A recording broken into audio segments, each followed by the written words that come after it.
Just to introduce our speaker for today, Nati is an AMI certified 3 to 6 Montessori guide and author of a book which blends neuroscience insights with Montessori principles for parents and educators. She holds master's degrees in Montessori integrative learning from Endicott College and in neuroscience from University College London. With a decade of experience coaching global leaders and changemakers, she specializes in helping educators and professionals develop empathic communication skills that help them align their work with their core values and visions for a better world. So, with that, Nati, on to you. Amazing. Thank you. And welcome, everybody. I'm incredibly excited to have so many of you and to be here together. EsF is really close to my heart. I've been to 2 assemblies. I've even brought my adolescent daughter to help us, and very special. I have a lot of respect and feel very honored to be here with you because I know the work you do and how difficult it is and how much you sacrifice for social change and for fighting for changing the lives of children and families and changing the world. So just saying, I'm really excited about being here together. It's asking me to confirm my language, which I'm going to do that. I am Spanish. So English is not my first language. So sometimes if you don't understand what I'm saying, there might be a reason. Just stop me and ask me. Or if I speak too fast, tell me and I will slow down. And unfortunately, I'm speaking in English and it's not translated, but we were talking about perhaps we can do something in Spanish at some point. So I will say to you, today is going to be probably a little more emotional. It's not so much you sit there passively and listen to me. It's going to be, I am a Montessori teacher, so I like things to be experiential, for people to be involved and for you to have a felt sense, an embodied sense of what we're talking about. So I hope you'll participate. We'll break you into groups towards the second half of the session so you can leave with very practical tools. I'll tell you in a minute the agenda for today. But with that, I want to say that your safety psychologically comes first. Some of you may be in a situation that is very delicate and that where you come here today with a lot of emotion and where this nonviolent language is really crucial. And it could be a life or death situation, or it could be that you're facing conflict with government or not, perhaps in your family or with your team, or who knows. It's all welcome here. We're going to create a very non-judgmental space where everybody can feel safe to share from the heart. And that's a process. But I know because you're all Montessori people, you're already on that path. That's part of what we share. And I love being there together. But just a little admonishment or invitation for you to take care of yourself emotionally. So share if you want to, don't share if you don't want to. Really listen inwards. This work is inner work. You know, we want to speak non-violently and we want to speak in a way that is peaceful and bring peace around us. But that starts inside us, right? It starts from how we treat ourselves. And that starts with listening inwards to how much we're willing to stretch or not, or share or not, or perhaps we want to say something. Okay, so with that, and feel free to make requests along the way. Feel free to stop me along the way if you have a question, because other people might have it. As I said, I love it being interactive. If you want to share in the chat, what brings you here in like one sentence? What are you hoping to get out of today? Perhaps your role, if you say your role, where in the world you are. I love it when people rename themselves and they write their country where they're in or where they're from. I'm going to do that myself. If you know how to do that on your picture, there's 3 dots. And one of the options says rename.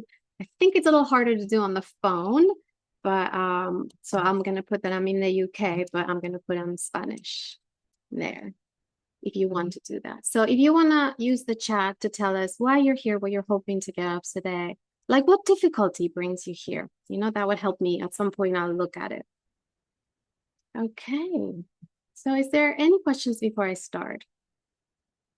Improve your practice. Yeah, we're going to try and use our Montessori to help us become more nonviolent, really.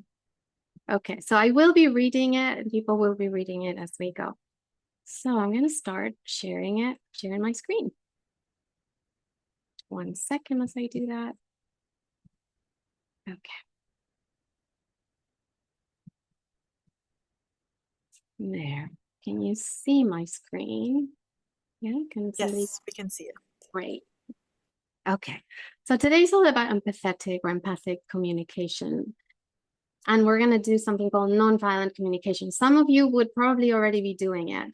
I'm a certified nonviolent communication trainer for a few years. I've been practicing it for, oh goodness, probably 18 years now, close to 2 decades. And Montessori for me came first. And I will tell you my story with it in a minute. It's very relevant. But it can really help us kind of harness what we already do as Montessorians, like observation skills, a needs-based approach, to have that come into our language and the way we relate to each other as well as to ourselves. So we'll see how we're going to do that. First, I'm going to offer you some of my own Montessori journey reflections, kind of as seeds for you to understand a little bit about NVC. It's called nonviolent communication. And I'll do a tiny bit brief intro. I'll tell you a 4-step model that it presents. And then we're going to go straight into empathic listening skills. That's where we're going to become practical. I'll invite you to go into breakout groups. For some of you who want to practice, other people can just observe and listen. And then we'll kind of mix it all up and see what we're learning together. I would like to start with a moment of self-reflection, if you're willing. So I am going to turn off my camera and for a couple of minutes, guide us through some breathing. It's just very, very gentle exercise. So feel free to turn off your camera if you want, but I invite you to just perhaps close your eyes. Stop doing anything else you're doing unless you're driving or doing something that needs doing. Make sure you're safe and just start coming into your body. If you don't want to close your eyes, you can just find some fixed point to fix your gaze. And start noticing how you're breathing in this moment.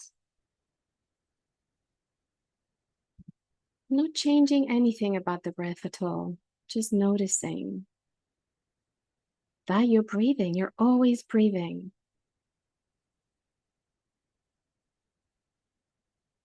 You might notice some thinking, and that's also normal. Just let it be there. You just note it. It's like you're noting and bringing attention back to the breath.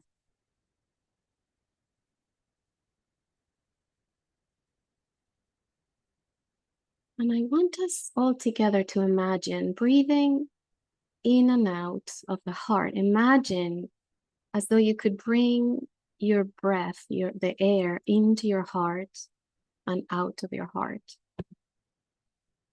And do that a few times, noticing.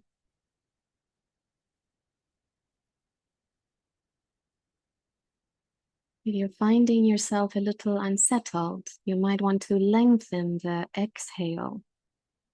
So say if you're inhaling for 4, you might want to exhale for a count of 6.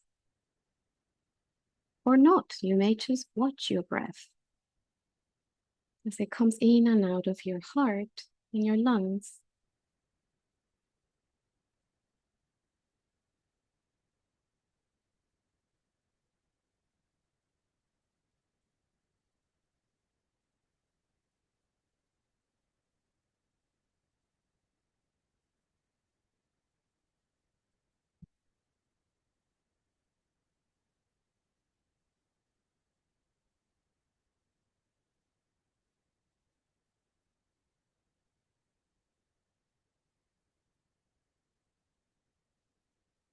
And taking a couple of more breaths, starting to transition to your senses, to noticing what you can hear,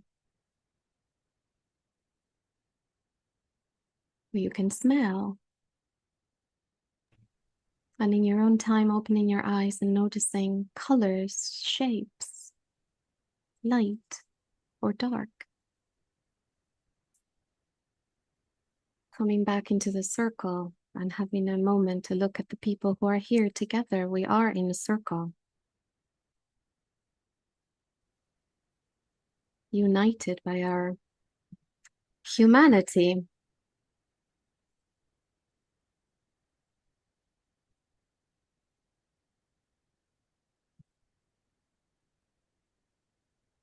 Okay, welcome back. That's always accessible to us. We always forget.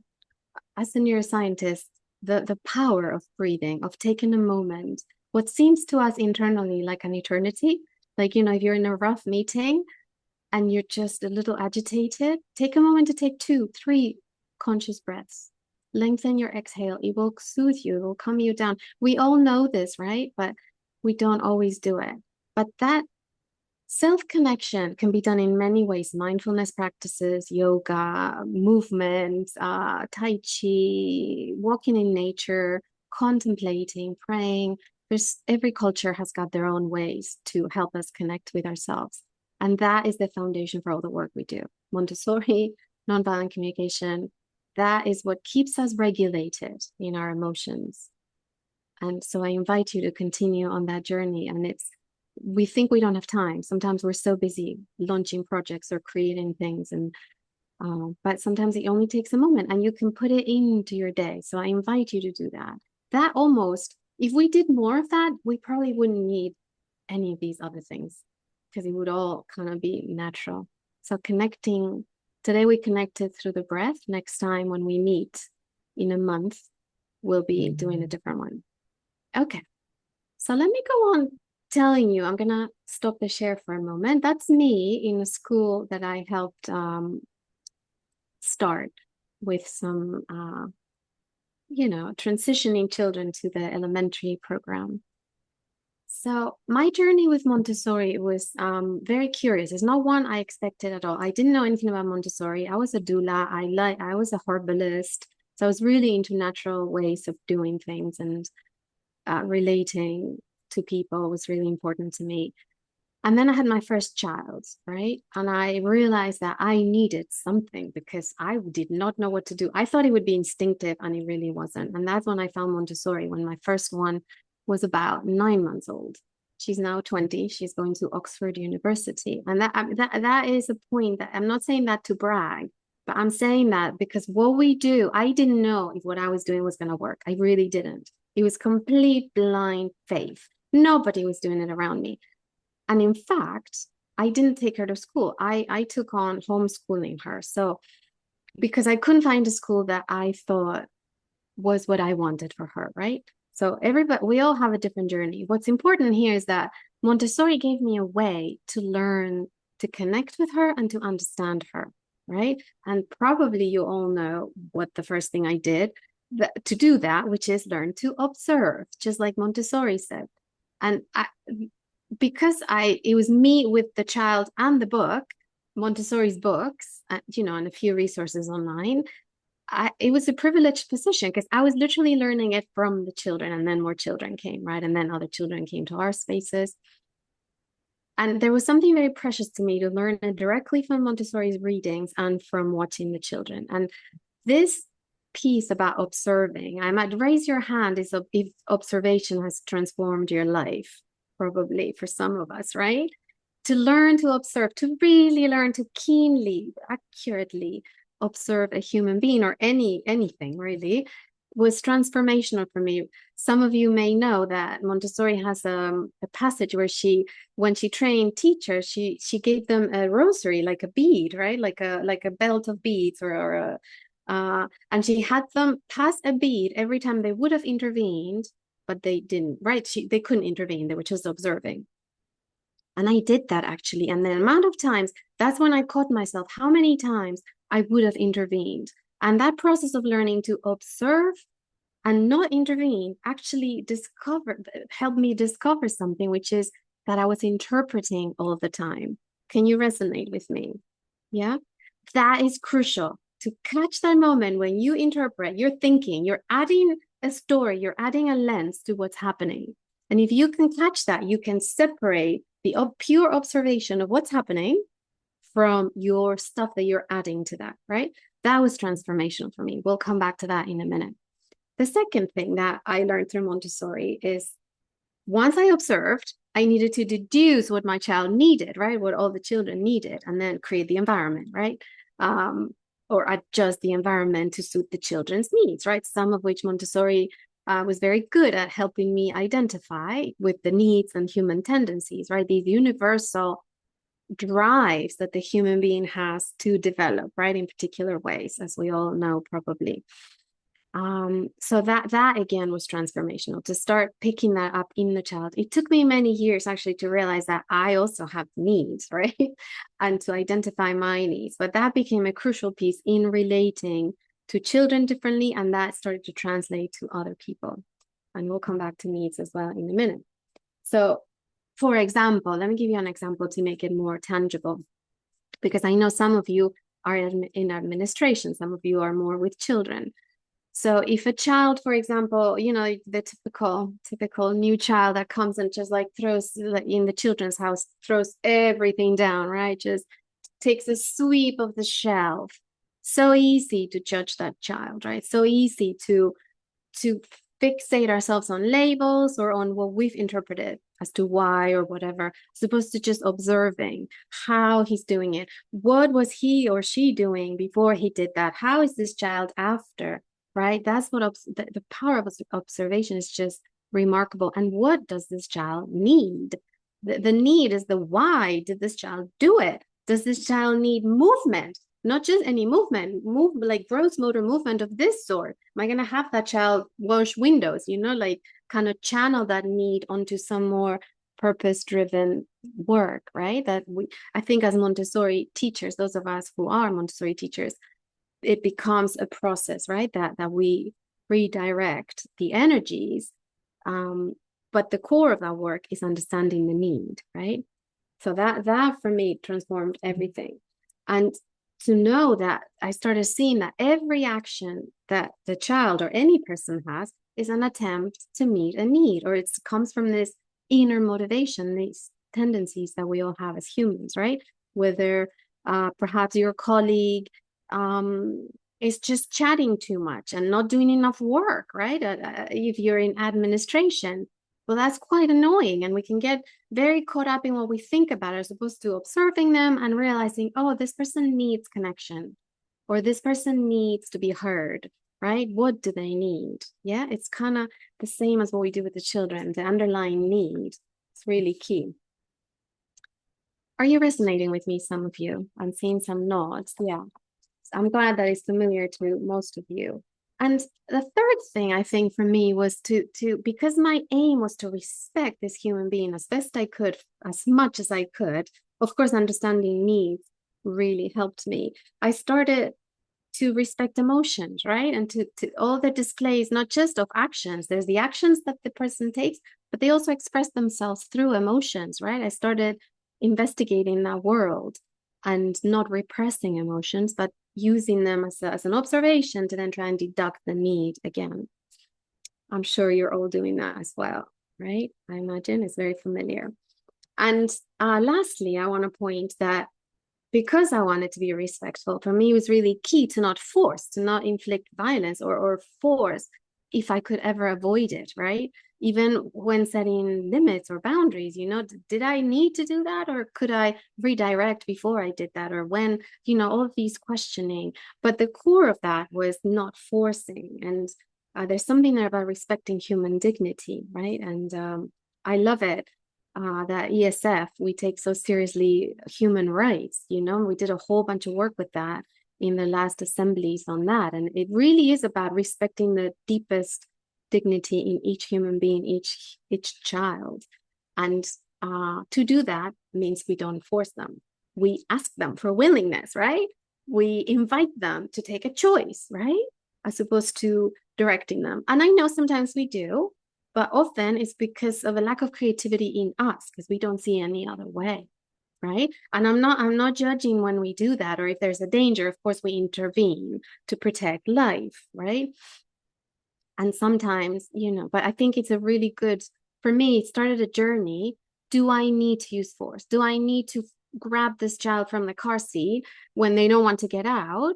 Or can I give them a choice, right? And say, okay, we need to get out in the next 2 seconds. I remember saying to one child once, we need to get out in the next 2 seconds. They didn't know what 2 seconds was. So can you get out in your own time? You're unbuckled now. Can you get out in your own time? They got out right away. But I only did that because I understood the need was for autonomy. They wanted to choose, right? if the need was something else, perhaps they needed rest, then perhaps you can offer a different set of choices, right? I think you all do that. And we'll put a placeholder on these ideas because we'll come back to that. But I know those are concepts that pretty much all of you would be already doing, already on some journey around. Does that resonate with you? Yeah. Okay. So we'll come back to that. I'm going to go back to the slides and then tell you a little bit about nonviolent communication, and then we'll come back to these ideas. Okay, you can see my presentation, right? Okay, so this is Marshall Rosenberg, and he was an American psychologist who was from Jewish background. His family came from Europe, and they emigrated to the United States, to Detroit, which at the time, the neighborhood where they ended up was very rough and very violent. And I think it was his first summer or second summer, very soon in his, in his kind of, I think he was an early adolescent. They couldn't leave the house because there were riots, racial riots. And literally they were kept at home because it wasn't safe to go out.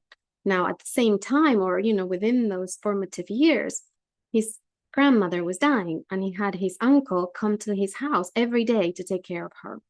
And he had this question in him: what makes human beings be able to be so compassionate and charitable, empathetic, and at the same time so violent that we kill each other, literally kill each other? And he couldn't make sense of it. So he dedicated his life, to try and answer this question. He became a psychologist. That's his life question. I will give you the slides. I forgot to say that. So we'll send you some handouts after the session, so you don't need to worry. You'll get all the slides. This is a quote by him: when we understand the needs that motivate our own and others' behavior, we have no enemies. And that's just part of his journey to understand this dichotomy. Now, he had two influences. On the one side, Mahatma Gandhi and his concept of ahimsa. Some of you will know much more about this than me. And this is an ancient concept in Hinduism. And it's not only in Hinduism, but it translates not very well in English. And that's why this awkward word that contains violence. So it's non-violence is the same as ahimsa. It's the state of the heart that knows no violence. So it's this very humane state that we all have when we are happy, when we are safe, and when we are doing something of purpose. We Montessorians know this very well, right? Our aim is normalization, is for that child to reach that state where all of a sudden the most beautiful human nature emerges naturally, right? So that is the core of the work, right? And this was said by Mahatma Gandhi's grandson. Nonviolence, ahimsa, means allowing the positive within you to emerge. It's in us already. Be dominated by love, respect, understanding, appreciation, compassion, and concern for others. So that's where this work comes from. Yep. And that is one of the influences. The second one, or perhaps even the first one, is Carl Rogers, who was Marshall Rosenberg's graduate professor in graduate school. Yeah. So one of his quotes: we think we listen, but very rarely do we listen with real understanding, true empathy. Yet listening of this very special kind is one of the most potent forces for change that we know. It's powerful to listen, that we'll do later. Of course, he's considered one of the fathers of active listening and person-centered approaches, humanistic psychology. So what Marshall Rosenberg did really is to take a lot of concepts of psychology and popularize them, make them democratize, a little bit what Montessori did. Now, less known is that Marshall Rosenberg's children went to Montessori schools. So my thinking is he actually borrowed some ideas from Montessori, I think. Anyway, we don't know, but he never talked about it. But so it's all about becoming more emotionally intelligent, this hype word from today, but it's really knowing your and other people's emotions and internal experiences, all that happens inside of us, which is not just emotions. Now, this is like our everyday world for most of us, hopefully not all of us, but we argue, we push, it's like me against you. We cause division, right? We're always defending our point of view, who's right, who's wrong, right? And Marshall Rosenberg started realizing, he says, instead of playing the game of making life wonderful. He thinks we could always be playing this game. We often play the game called Who's Right? Do you know that game is the game where everybody loses? If I'm right, you're wrong. There's like no in between. And we're going for what they call these days win-win solutions, right? He was one of these pioneers, as was Montessori, really. It's all about community, collaborating, interconnectedness. And a big piece of NVC is listening empathically, which is what I really want you to leave these two sessions with a tangible kind of map to practice it and to start using it, because it's one of the most transformational things. I really have seen it. It's unbelievable. If people could speak this way, you know, there's a story that goes around that Marshall writes in his books, and he was invited to go to Israel, and they convened Palestinians and Israelis. We're talking like 3 decades ago, probably. I'm feeling quite a lot of pain as I'm saying this.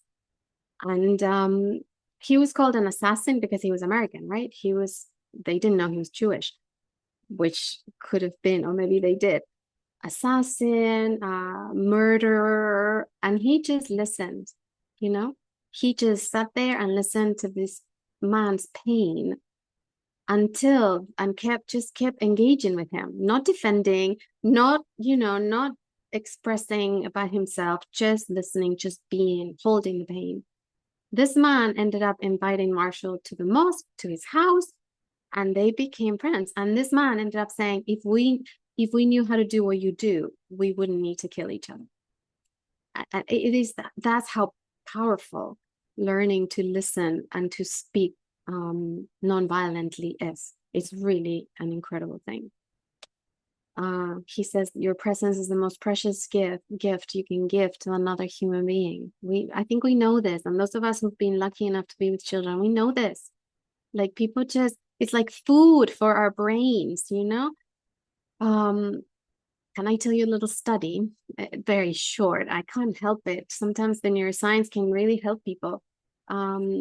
You know Adele Diamond. Some of you would know Adele Diamond, who's become a dear friend of mine. She's a neuroscientist, very well known, and she talks about you know, how the prefrontal cortex, so this front of our brain right here, the more kind of it's associated with higher thinking, with what you might call intelligence, right? Lots of different functions. It stops working. It doesn't work very well under any kind of stress, in particular when people feel lonely, when people feel like they don't belong. So the power of presence, it literally makes people smarter. Like, they will solve their own problems if you can just be there holding them. And whatever they're saying, usually pain. You know, people talk when they're in pain, usually. Also, when they're very happy, it just enhances their intelligence. But you can think about it that way. It's a simplified way to think about it, but it's actually not that far off. So I'll tell you the NVC model, which is a very simple 4 steps, and then I'm going to stop talking. I get very bored listening to myself. And so I'll give you the model. Then I'll show you a little demo of how you can start using it when you go home. And then we're going to go straight into listening. Yeah, I'll take some questions in between. Okay, ready? Are there any questions before I go on? You can raise your hands.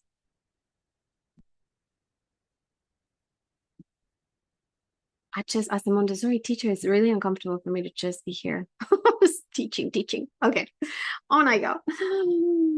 So the 4 steps that Marshall Rosenberg proposed. Now, NVC, before I even tell you that, let me go back. I'm sorry. I'm going to tell you some principles. It's very much like Montessori, where I don't even know what to call Montessori. Is it a philosophy? It's like a consciousness. It's a whole bunch of things, right? But it's a way of living, right? You embody the principles that she talks about. Do you know what I mean?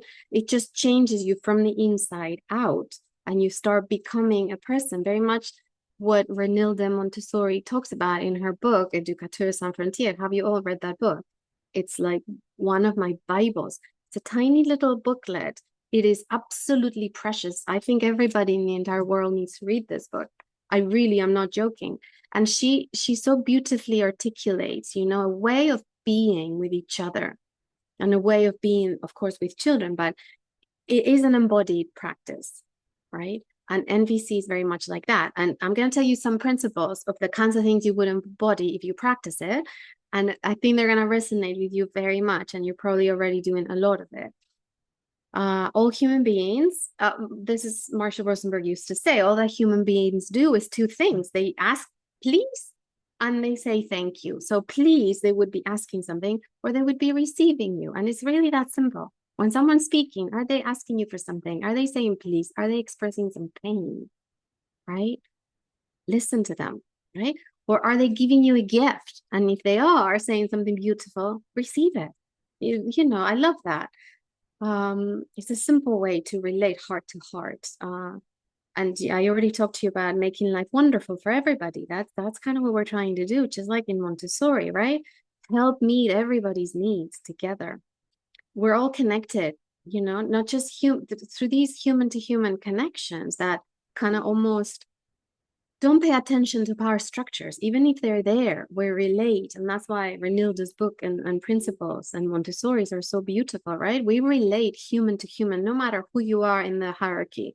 You're still a human being, the child, right? Same. It's like a benevolent kind of use of power. Yeah, we're very curious and cautious of how we use the power endowed to us to serve everybody. And just like in Montessori, what connects human beings is this universal language, universal motivations that are needs, right? There's so much universal in human beings. And every action is an attempt to meet a need. It's starting to sound familiar to what I said before, right? That's in NVC. We're all interdependent, just like in Montessori, right? We're all a community. And I already talked about nonviolence and the least amount of force. So you use the least amount of force only to protect life for the least amount of time. And if you can find a different solution, go for that first, right? There's a lot about positive language and expressive things in the affirmative, removing separation, right? Connecting. So all of that is part of the NVC philosophy. So I think a lot of Montessori people resonate with that very much. Okay. So let me give you now the 4-step process, the 4 framework. And it's lovely because it's simple that you can kind of, it can help you keep track of almost like items or pieces, right, in conversation. It can help you prepare conversations. It can really help you connect with yourself. So the first one is observations. Same as Montessori. We love this. Now, you're observing. If you're observing an event, that's where you need to take your brain out, right? Like you don't take your brain out, but it's what you can see through your senses, but very careful with what you're interpreting from what you're seeing, right? Okay. The second piece is feelings, what he called feelings as a psychologist, is the human emotions, which are simply the signals to tell you how well your needs are met or not met in your opinion. And it's quick. That assessment is quick. Your brain is so quick. For example, I am perhaps before the meditation today, I was feeling a little trepidation, a little anxiety, right? I don't know you. You're a big group. I've never run something like this. It's a new format for ESF. We're in unknown territory.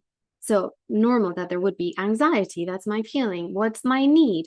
My need is to contribute to you. I want you to leave today with a very practical step-by-step guide to then know what to do, because I know you need this work in your communities. It can help you. And I want to honor your time, right? So those are needs, human needs. Definitely a contribution. And the last one is to bring that into action. A little bit like what we do as Montessorians, right? We take the observations, we deduct what the child needs, and then we prepare the environment, or we do some intervention or whatever. It's a little bit like that. That after you discover what the needs are, then you put them into action. You make a request or someone. Now, request, not demand. That's where that piece about willingness is so crucial. You may, if, for example, somebody has insulted me and I want to ask them to talk to me in a different way, okay, I'll give you a little example. So imagine someone in my team insults me. In some countries, they do that, even as a joke, right? But I don't feel good about it. So my observation would be something like, already the word insulted has got a charge of kind of a filter. Do you hear that? It's like a little interpretive, right? The observation would be what a video camera would see. They told me I am lazy. Imagine, right? An insult, maybe in some countries, maybe in some others, it's a joke. I don't know. But they definitely call me lazy, right? That's the observation. They called me lazy. This child went like this and flicked the vase down, and the vase broke on the floor, for example. Or this child slapped the other child, right? That's the observation. Separate from the interpretation. That's where your Montessori observation skills are going to become so good. Then you kind of observe inside, like what is the effect in you emotionally, right? So imagine with my colleague calling me lazy, I feel sad. I just feel sad. And my need actually that came up. So the need is the why of the feeling, right? So I'm feeling sad. Why? Because I want connection and I want to be valued. I want connection with this person or in general, and to be valued. So that informs what I'm going to say. Now, of course, what you're going to ask should be directly related to the need. There needs to be a match. Otherwise, your needs are not going to be met. So what am I going to ask them? Not just that, perhaps I'm sad and distraught. There's something, I want to be treated with gentleness. That's another need that's there. You kind of need to pick the priority, like what's important here? What's the most important for me? What matters? And I'm connecting with actually I want to know that I matter, something like that. Okay, so what action would I ask them? Now, this has something that has to be something they actually can do, some actionable thing that they can like tick off, like sometimes we say that a 12-year-old would understand. It needs to be simple language, positive, affirmative language. Like the thing that we do with the children, we don't say don't run, we say let's walk. Same, right? Positive action language. So what might I ask this colleague of mine? If you have ideas, you can put them on the chat. I might say, when you just call me lazy, and I found myself, that was difficult to hear. I found myself a bit sad, and because I really value connection between us, and especially, have a certain background, and hearing that had an effect in me. Would you be willing to tell me what you mean by that? What's bothering you about that? I may actually engage that way. I'm not going to ask them not to call me lazy. I didn't think that would be useful. Sometimes you can, if it's someone who does it all the time, you might ask them to keep it in their heads, to keep judgments in their heads. You can't have asked people that, very judgmental people. Can you keep those thoughts in your head? Because when I hear them, I feel hurt. You see? Is that clear as the way in which you would go about this? But that last step, I'm less worried about for now. I mean, this is something that we teach in many sessions, right? So you don't think you need to get it. This is just a little intro. But what you can start using it for is to clarify when things happen that you're not very happy or that you are very happy about, why? What's the observation, the feeling, the need? And perhaps you want to bring into action or not, but it helps you make sense of your world. Elena, you have a question? Hello. Hello, Oh, Natty. I'm going to stop the share. Sorry for interrupting. Oh, I love it. That's what I did to do. I was a little bit confused with the number 2, the feelings. I assumed that after observing, we're actually observing what the other person is feeling and what the other person is trying to communicate. But Elena, let me ask you a Or question. is it both? I'm not sure. Okay. Can you actually observe how someone's feeling? Well, through their facial expressions, through the tone of their voice. And that is precisely, I love that you brought this question up. What you observe is the facial expression, the tone of their voice, right? You cannot observe a feeling. It's unobservable. It's completely intangible. You can deduce it, right? Mm-hmm. Yes. So the only thing you can observe is what's going on inside of you. That you have access to. We have something called interoception. We have access to our inner states through our body sensations, which is not part of MBC, but is really key. I always bring that into my teaching. So how you're feeling in your body, as well as how you're feeling emotionally. Okay. What we have access to, right? The rest is deduced. We can ask them, perhaps right? And sometimes I'm not saying that interpretations are bad. They're great because, as you say, they help us deduce what they may be feeling, but I don't know until I ask them. So I'm not, Okay. yeah. Does that clarify your It question? does. It does. Maybe it's a two-way. I mean, we want to try and understand what it Yes. is that Yeah. what their need is through their communication, Yes, no? absolutely. And it's a guess until they confirm. And until they confirm. Okay, got it. Okay. So what we have access to, like it, is what happens, how we observe it, and what's going on inside us, which are emotions and needs. And Okay. you may catch your thoughts and your body sensations. The important thing is that you start separating thinking from feeling. And it's sneaky. And we use the same verb in English, for example, same in Spanish. I don't know in your other languages, but for example, we say, I feel underestimated, right? We say, how many of you think that's a feeling? Just raise your hand. Yeah, many people think underestimated is a feeling. It's not a feeling. In fact, you may have seen those beautiful feeling wheels online, right? From the Gottman Institute and other places.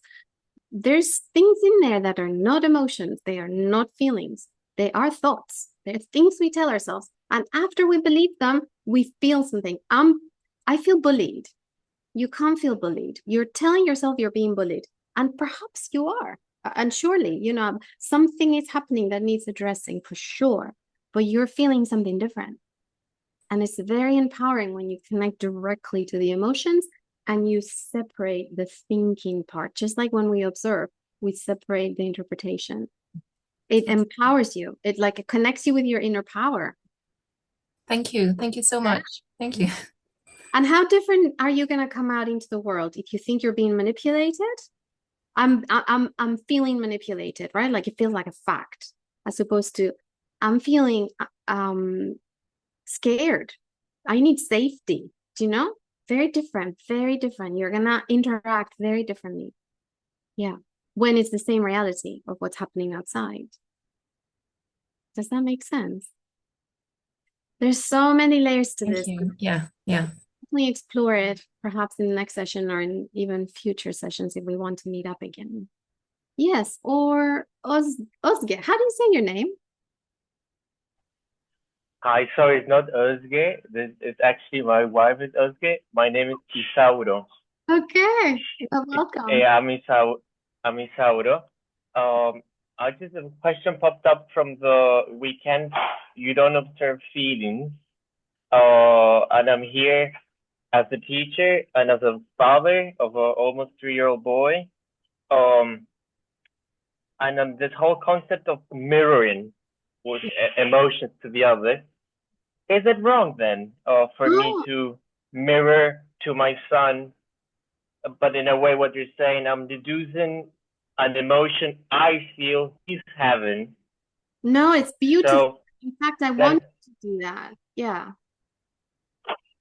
But then I'm always caught on the thin line.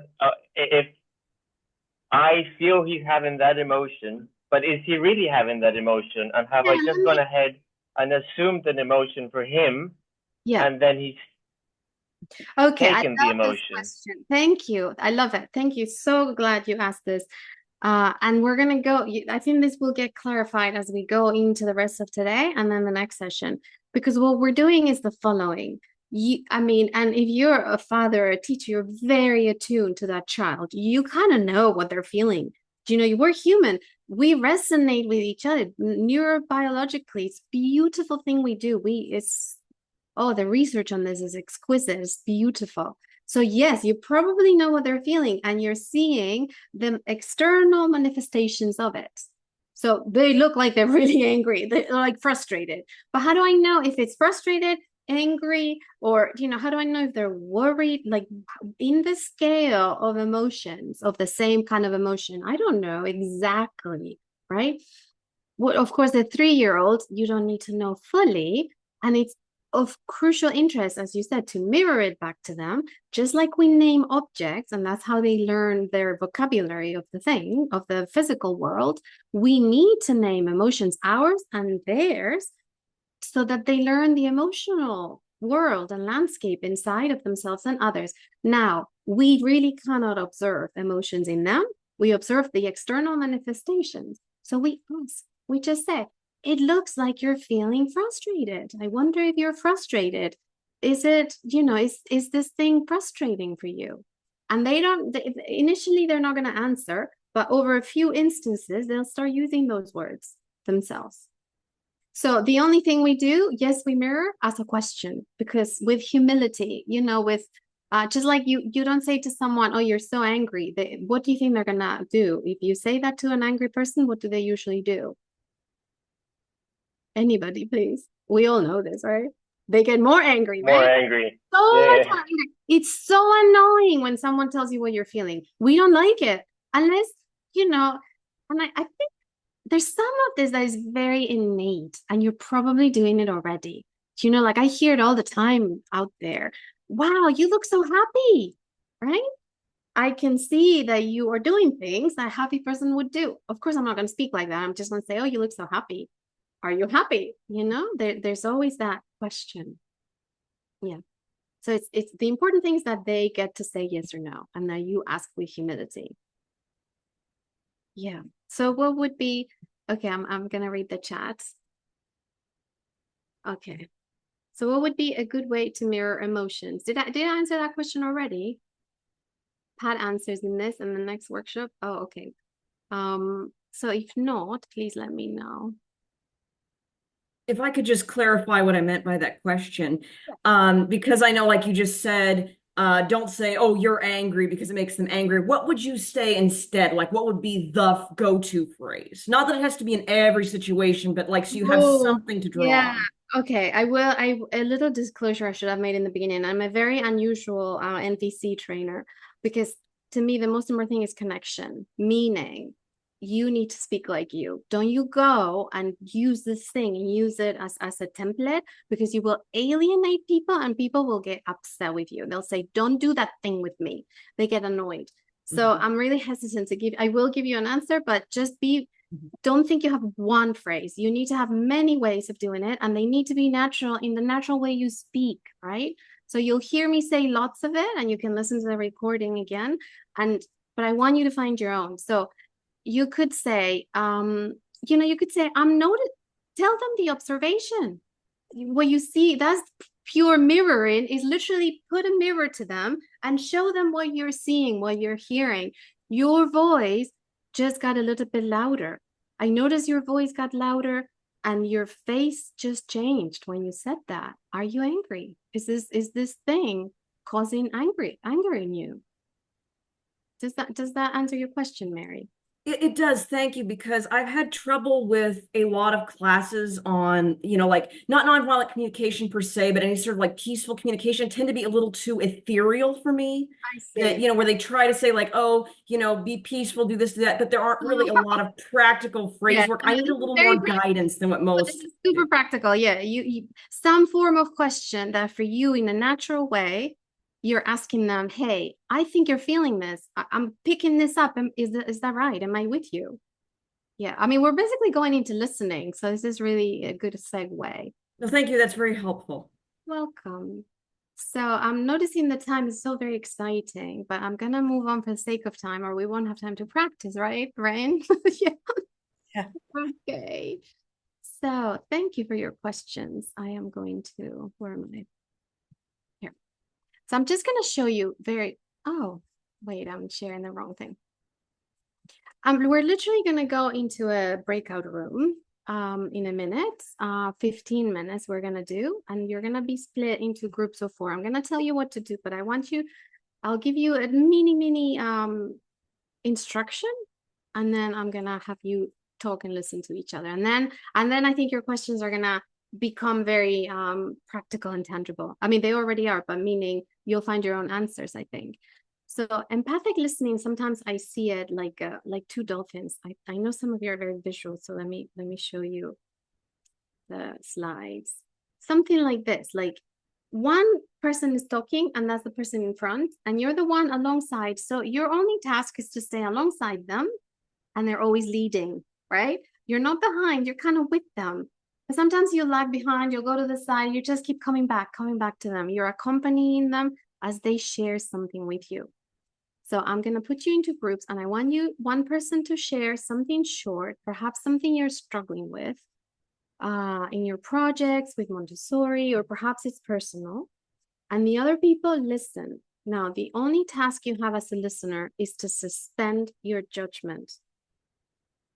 You may have judgments, you may have thoughts about what they're saying, but I want you to stay with them, just like we stay with children, observing them in the deepest of ways, what they're saying, sensing them.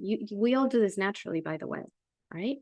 And when they finish, so maybe they share for a minute or two, something short, the other people say, thank you, and they look at you, thank you. Because it's an honor to be trusted with something, right? Especially if it's deep. And then you think, how can I encapsulate everything they said into one word? What matters to this person most? Let's do a mini example. So I'll tell you something, and then maybe I have one or two people tell me one word. Okay? So I just went to a conference last week, and it was super intense. And there were all these people with businesses and government and NGOs in England. And it was the most incredible thing, ecologically minded. And I found myself feeling super tiny, super small, really insecure, and feeling like, what am I even doing? And all of these people managed to have these thriving businesses. And what about my own business? And I felt quite insecure, quite small. So can one person feed me back one word that kind of encapsulates for you what matters to me most about what I said? Now, the beauty of this, you don't need to get it. There's no right or wrong. So don't even think you're going to get it right. There is no right and there's no wrong, because you could go in a million directions. Yes. I forgot your name. I'm sorry. Yes. Isauro. Isauro. Okay. What's your word? Acknowledge. Thank you. And I just say thank you. I don't say yes or no. I don't say more. I just say thank you. Anyone else has another different word for me? I would say connection. Thank you. Anyone else has a different word? Yes, Halima. The first word that I thought of was validation. Thank you. Thank you. And what am I doing? I'm checking in with myself if those resonate or not. Lee, you have one as well? No? Okay. Well, thank you for, so that's the exercise. What? WORLTH. Thank you for that. Yes, thank you. You see what There's I'm doing? many words in the chat. There's many. I'm gonna go and look at those. Thank you. That's very sweet. So thank you all for resonating with me. And that's all you're doing. So one person shares something short, the other people reflect one word. Yeah. And then at the end, so that should take you about, if there's 4 people in the group, maybe you don't all want to share, and that's okay. So, and then at the end, I'll tell you when there's a couple of more minutes left, and then you can just talk about it and decide if one of you want to share some insight with the big group. Okay. Does anybody would like to share something brief with the rest of us as some insight you've got, something you learned, something different, perhaps, that can add to everybody? And then we're going to practice one more bit.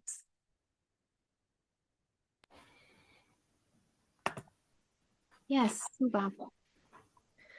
I just want to say it was a really beautiful exercise to, first of all, just meet Montessorians from across the world. I think that was just a phenomenal opportunity. So thank you for doing this.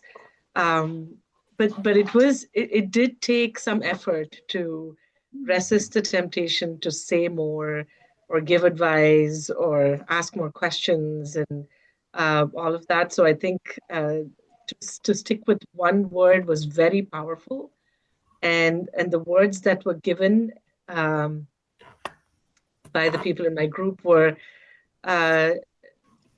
especially when we're thinking about problems we are facing right now, where it just felt like some level of deeper understanding than I had for myself. Yes, exactly what happened, Suba. And that It's the process. You're there in service of another, and that's why it's a question. You're feeding a word and you don't know. You don't know which one word, and it's sometimes completely surprising. Something they never even would have thought about, but it's perhaps one word you just keep thinking about, or it just seems to you. Yeah, you offer it as a service. Thank you for that. Love it. Natalie. Yeah, what I found was hard is to say it without adding feelings to it. Very hard. That was very, very hard.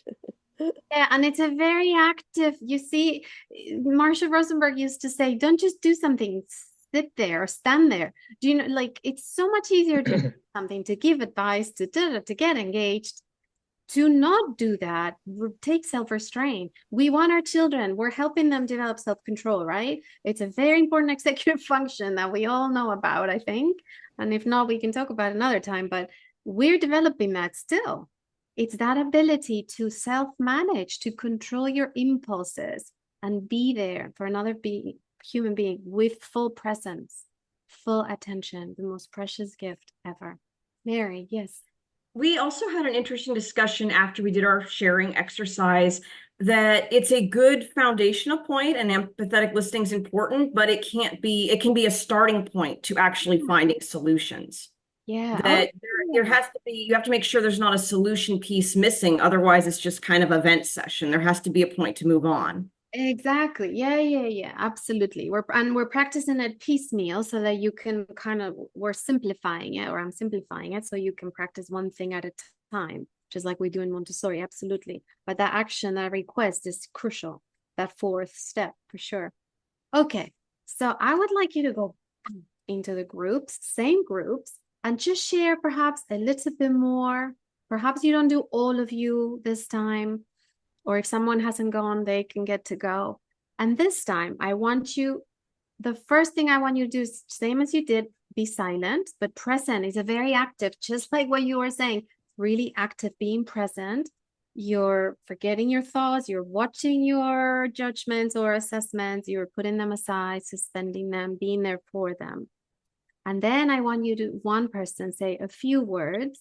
Like you're a mirror, reflecting back. That's the active listening piece. Reflecting back what they said in the fewest words possible, right?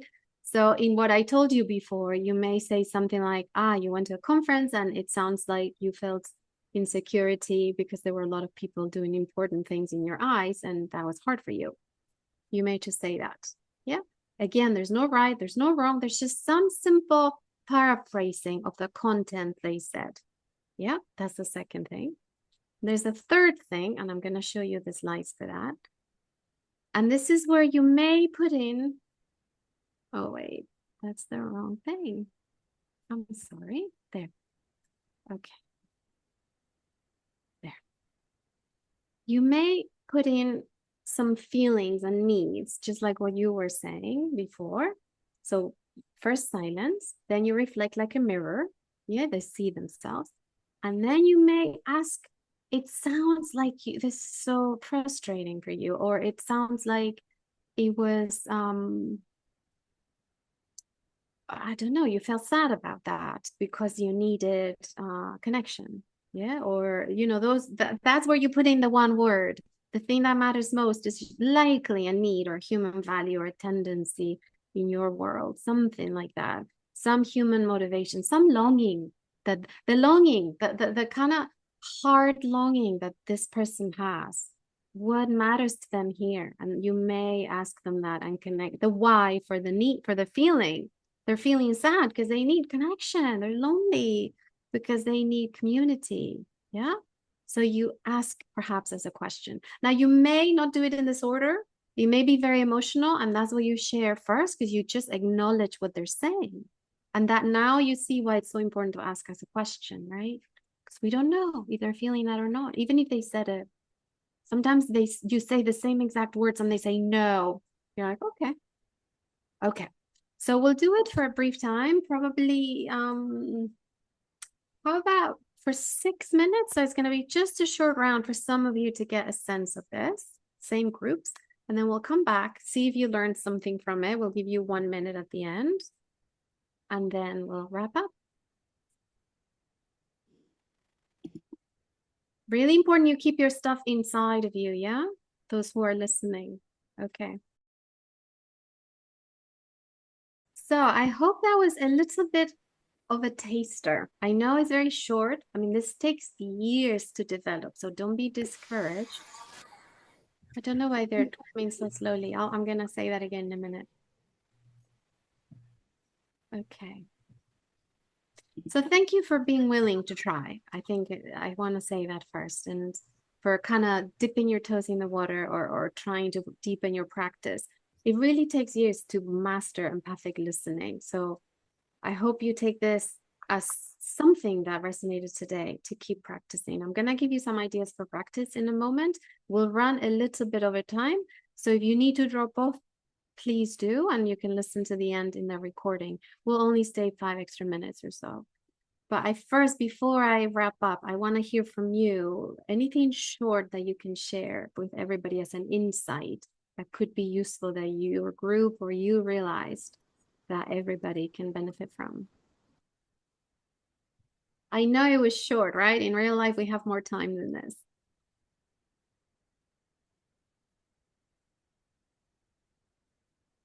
Does anybody? Yes, Mary.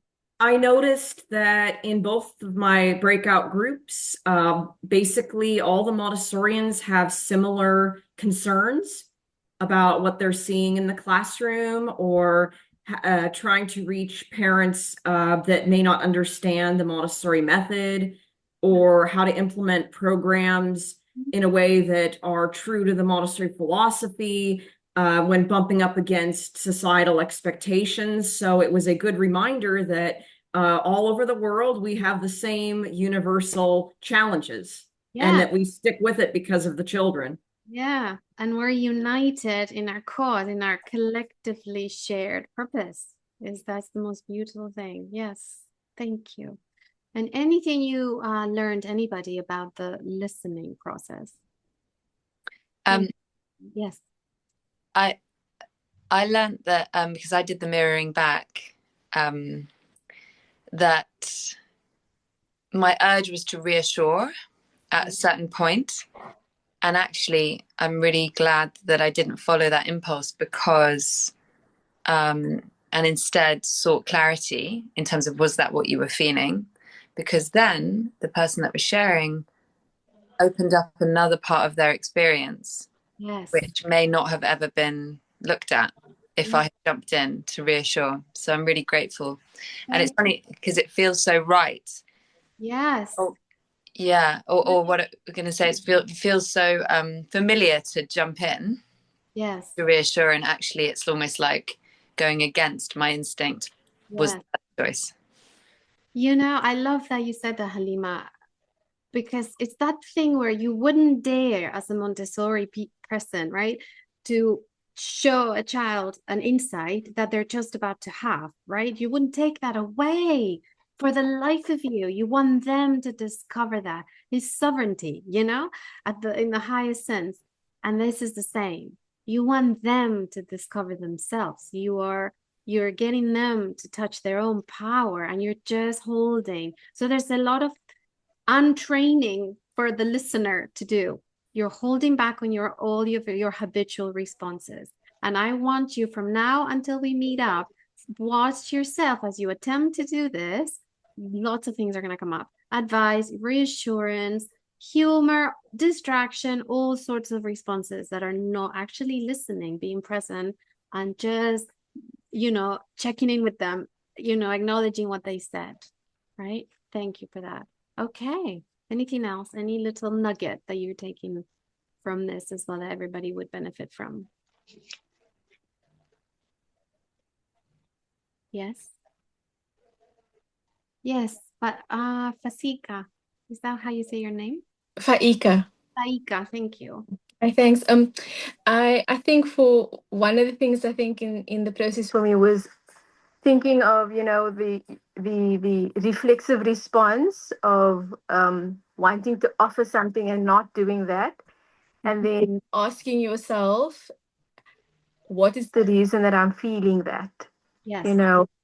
Because it's jumping into rescue, it's jumping into offer a solution. And so then asking myself, what part of me is that fulfilling? Because it's not helping the other person. So kind of, sitting with that and going, okay, so that's one thing I need to practice and to reflect on, to give myself answers, to dig deep. I love that because it connects you with your own needs. Remember, there's always a beautiful need underlying any urge to act, right? So if you're wanting to reassure, if you're wanting to give advice or whatever you're wanting to do that you're training yourself to stop doing now, but what's the need in you? Are you trying to support? Are you trying to, there's going to be something beautiful in you, right? But yet that's not their need. Their need is to be listened to. Their need is to get clear for themselves. Their need is to reconnect with themselves. If they want advice, they're going to ask you, or you can ask them. Do you know that? I'm not saying never give advice, but that's a separate thing than listening. Thank you. Oh, I love this. We'll have more time for this kind of discussion next time. We'll go deeper into it. But for now, if you have some other insight, you can put it in the chat. I just want to share some last thoughts and then we'll wrap up.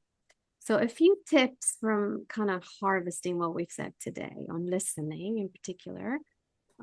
Emptying your mind. It's more about that, right? You've all recognized that. You've discovered that. Listening with your whole being. There's something about emptying, not doing the habitual thing. Don't just do something, stand there. Very active as you're discovering.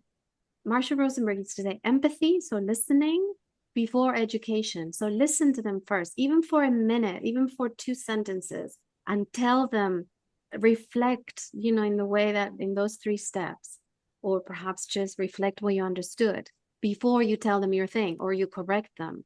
Connect before correct. You connect with them before you correct them. Very powerful. Changes everything, really.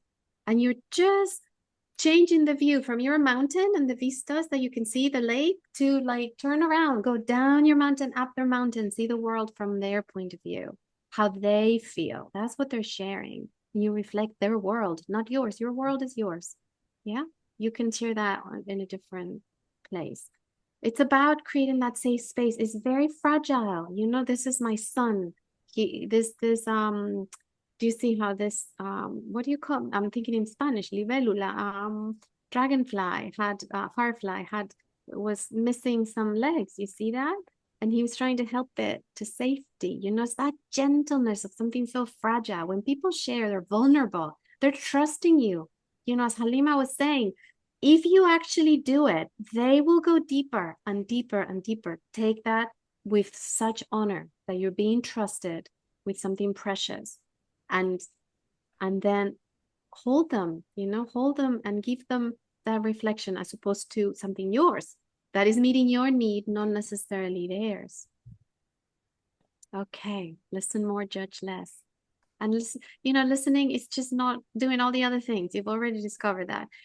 You can read this in the it's basically just what I've said, that you're holding their heart. You really are. So for practice, fun practice, until next time, you have a month to do this. The invitations that I've already said to you is use that NVC framework of 4 steps, which we were just doing now by connecting with our needs. The observation would be, oh, I wanted to give advice instead of listening. What am I needing? I was feeling restless. I was needing to support them, and yet I actually made a request of myself to not do that, to just listen, right? Do you see the 4 steps there? And you can use it when any situation gives you big feelings, strong emotions, just as practice for yourself to understand yourself. How do you do NVC with the children? You do it yourself. You live it and they pick it up. Literally, they absorb it. And then listening practice, I give you those 3 steps. You can practice them, even just silent empathy, saying thank you, or giving them the 1 word, very, very crucial. Or you can then move into the other 2 things, active listening, or even an emotional guess. Hey, are you feeling distraught because you need more trust, than what they're showing, something like that. You can start experimenting with that. Or if you're already doing NVC, do more of that. Elena, you have a question. Just a very quick question. Can you just repeat, why is it important to phrase the 3rd bit as a question? All the bits. Even when you reflect, you don't tell them what they said. You But say why? Why? What's because the? you don't know, because you're not inside them, Melina, and everybody. You do not know. It is so vulnerable when somebody shares. It's like they're giving you their heart. Imagine like that picture. You're holding their heart in your hands. You need to treat that like that firefly is in your hands, fragile. You need to hold that with such respect, and and you're like, hey, this is what I think you said. Did I get you? Because you get distracted because you're dealing with your thoughts. You've got your feelings. Do you know what I mean? Like, did you actually have full presence to know exactly? And you know what? Many people they're not even aware of what they're saying until you send it back to them. Because some people think through talking as well. So you just never know. Many times they say, no, it's not about that. It's about this. And they go deeper into, or they go down some other rabbit hole. You know what I mean? It's really for respect and humility, because you don't know. Thank you. From your mountain, you can't see what's behind you or something, Yeah. Thank you. Thank you. Anyone else?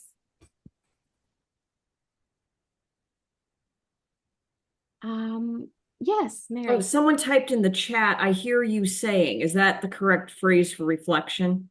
Well, there's no correct phrase. I'm sorry. Correct phrase. Yeah, there's many phrases that could work. Yeah, I heard you say this. Yeah, you could say that. Find something that is very natural and something, and I want you to experiment with it. I'm purposely not giving you, I mean, I could give you like 10 different ways to say it, but I want you to find out. I'm sure you're already using this naturally. And hear other people do it. It's a very natural thing to do. Okay. Anything, like any big insight anyone's had to close that you would like to share with everybody?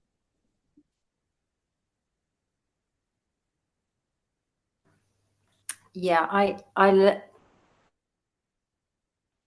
I realized it made me listen more carefully doing those exercises.